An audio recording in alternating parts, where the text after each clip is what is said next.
जीवन में बहुत बार ऐसा समय आता है जब हमें कुछ भी समझ नहीं आता, न अपने फैसले, न अपने रिश्ते, न भविष्य और न ही खुद की स्थिति। ऐसे समय में मन अत्यधिक विचलित होता है, भयभीत होता है और अक्सर निराशा की ओर बढ़ जाता है। लेकिन ऐसे ही अंधेरे क्षणों में श्री कृष्ण का गीता में दिया गया ज्ञान हमें रास्ता दिखा सकता है।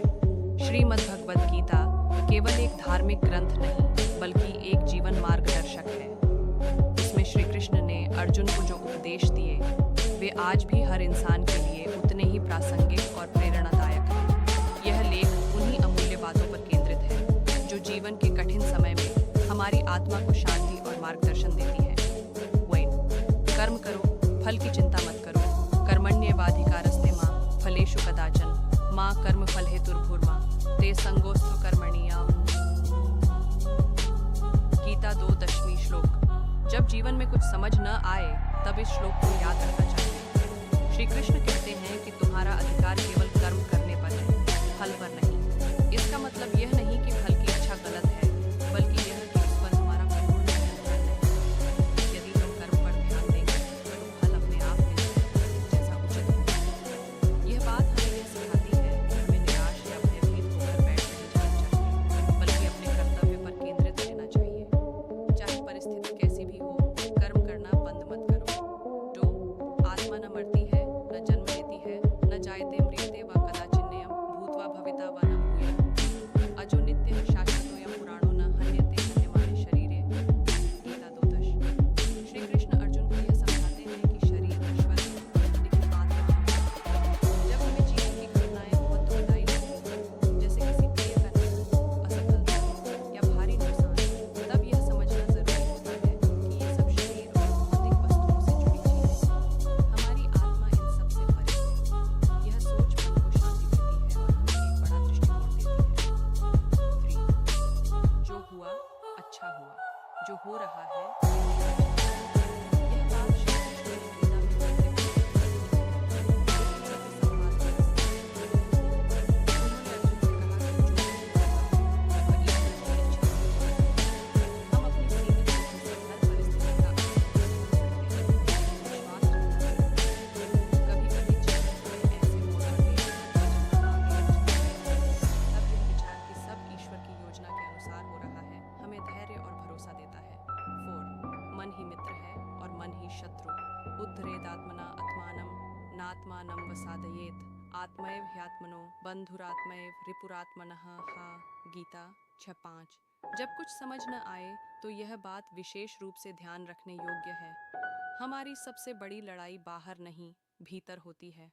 अगर मन को हम संभाल लें तो सबसे बड़ा युद्ध जीत सकते हैं। श्री कृष्ण कहते हैं कि मन को नियंत्रित करने वाला व्यक्ति अपना मित्र है और जो अपने मन से हार गया वह अपना ही शत्रु है।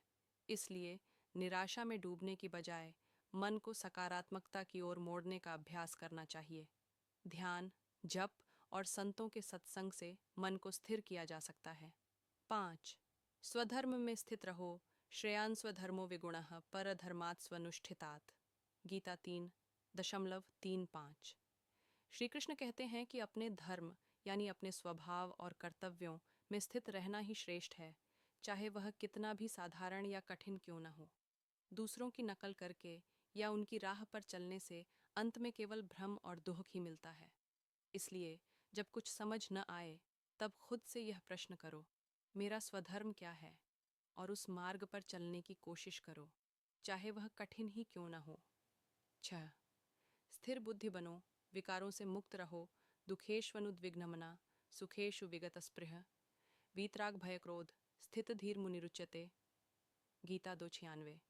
एक स्थिर बुद्धि व्यक्ति वही है जो न दुख में विचलित होता है, न सुख में लालायित।